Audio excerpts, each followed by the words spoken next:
actually going to do something different. I didn't come here to inspire you today. I came here to teach you something. So you ready? Yeah. Get out a pad of paper or your notes and take some notes. Usually during this time I have the time to do a special class at my house called the 10 Commandments of Networking and Networking Function, or there's been several different names. Well, been a little on the busy side, so I'm not having that course at my house today. So I'm going to give you my top 10 things to do to make any networking event, not just a membership extravaganza, but any networking event, the most efficient that you can make it. Ready? Yes. Excellent. So the first one is have your networking tools with you at all times. What are some networking tools? Business cards. Hands down. What should your business cards look like? Awesome. They should be yours, first of all. They should be clean and crisp. And should they have Sharpie marks or pen marks on them? No. Absolutely not. They should have all the correct information. Obviously, if something went awry and you have what you have, it is what it is. But and how many business cards do you think you should have? A lot. A couple dozen. More than Oh, 100 more than that. We're expecting how many people on the Visitors Day? At Visitors Day. Yep. Over 200 people. So That's 200 pretty cards. cool, at least. Whole box? Yeah, a whole box. Just Wait, bring a let me box. grab my box out of my pocket. No. Definitely bring more than what you think. So have loads of business cards, all with the correct information. What are also some other networking tools that you would have? For those of you who've been through this course or through the Certified Networker, what is one of my favorite tools to have at all times? A pen. Sharpie. A fine tip Sharpie. And the reason why, pens work, but you can't write on all of the business cards with pens, right? So have an extra fine tip Sharpie.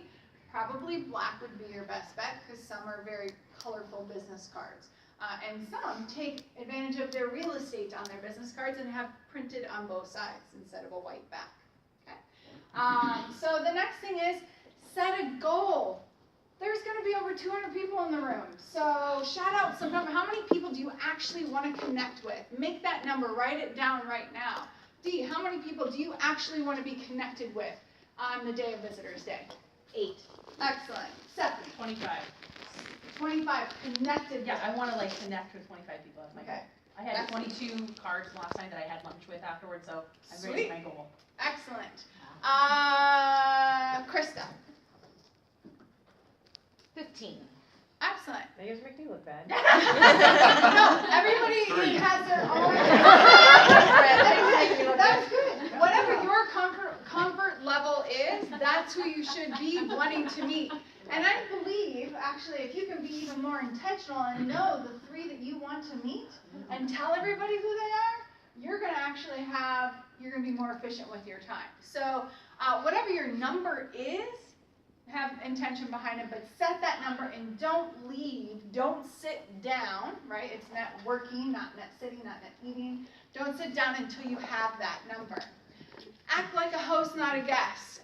Joanne actually just shared at another Visitors Day. This is her favorite thing, one of the favorite things that she's heard out of my mouth, is act like a host, not a guest. What does that mean to you when I say that? Show up early, greet people, act like you're actually Be hosting the welcoming. party. Yeah. Yeah.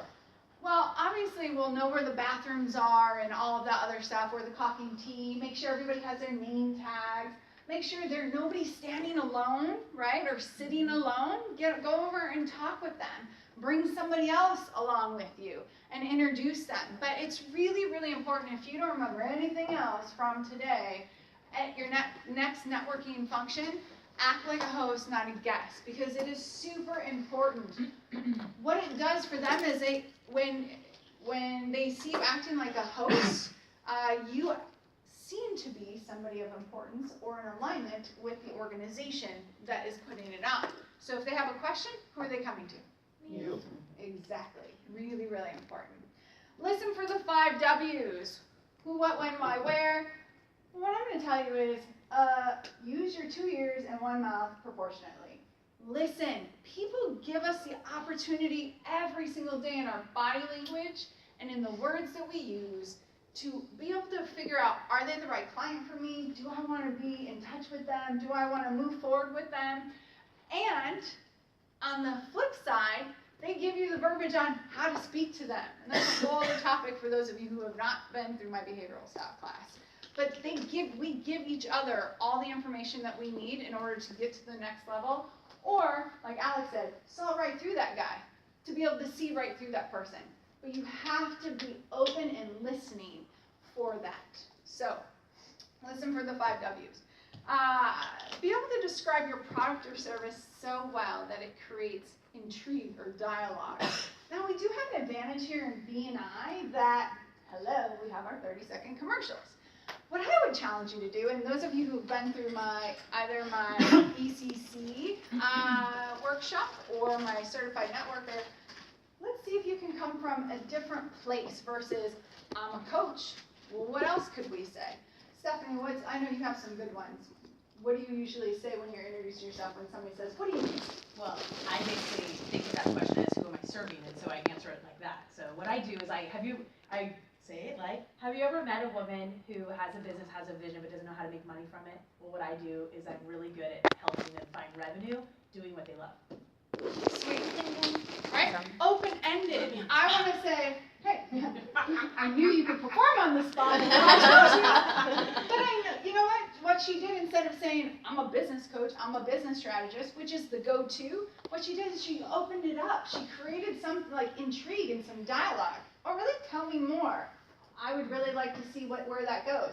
And for those of them that are not her target market, she turned them off. And good. She doesn't have to deal with them if they're not her target market. Correct? Good point. Excellent. The next one is make connections. In the book, they tell us to make referrals, but I believe in making connections first. So if I know Carrie Rose really wants to meet a plumber, and I see a plumber, I'm going to go and get Carrie Rose and make sure that those two are introduced to one another. So instead of giving referrals when opportunity arises, I like to put make connections whenever opportunity arises. Make sure that they're introducing themselves to somebody of need or of want of that other person. Exchange business cards. I could do 3 hours on this particular one, but I'll go really quickly. The first thing is let them ask them for a business card.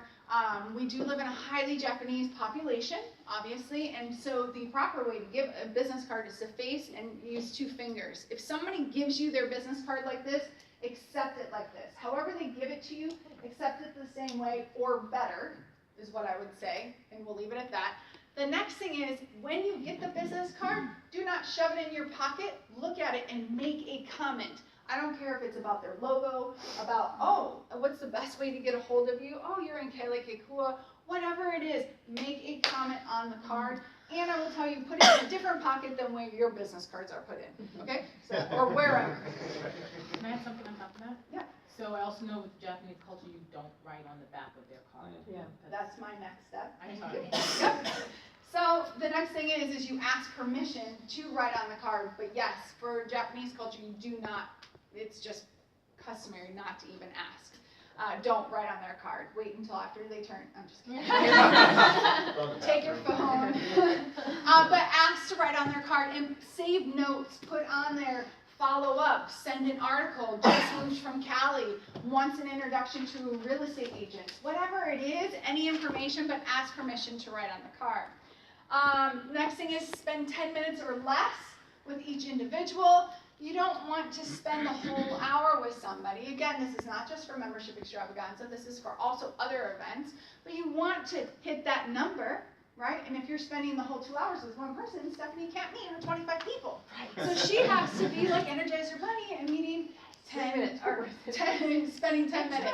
And leave gracefully, I would definitely say if you can make an introduction, definitely pass them off to somebody else. That is the best way to do that.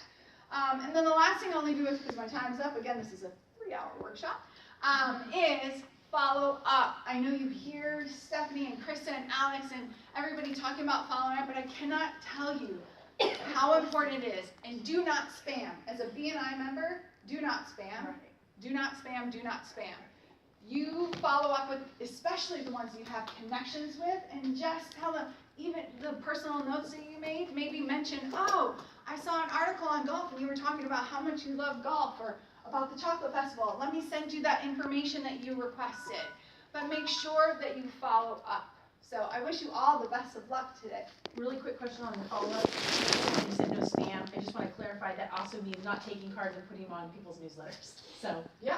don't do Mailing that. list or Do anything not like take people's business cards and just put them onto your newsletter. Hands. From our biz. That kind of, well, it just changes the taste in people's mouths from BNI, this event. So I don't want people thinking they can go collect a bunch of cards and go put them on their newsletter, because that makes us all look bad. I agree. I will tell you, for the most part, our BNI members have been good. I've had a couple conversations with some and so far directors, but it's the visitors who do it mostly. And so just be prepared, and I know I went over time, sorry, but she raised her hand. I did. That's up to leadership if I have time for questions. But I would say maybe even when you're giving out your card, let them know that you don't want to be on their mailing list or whatever. Do you want to ask a quick question? Just a comment. When I, instead of writing on cards, I carry sticky notes. Well, I love my sticky notes too. But sticky notes can be whatever, and I lose them all the time. So don't write on your hand. All right, thank you.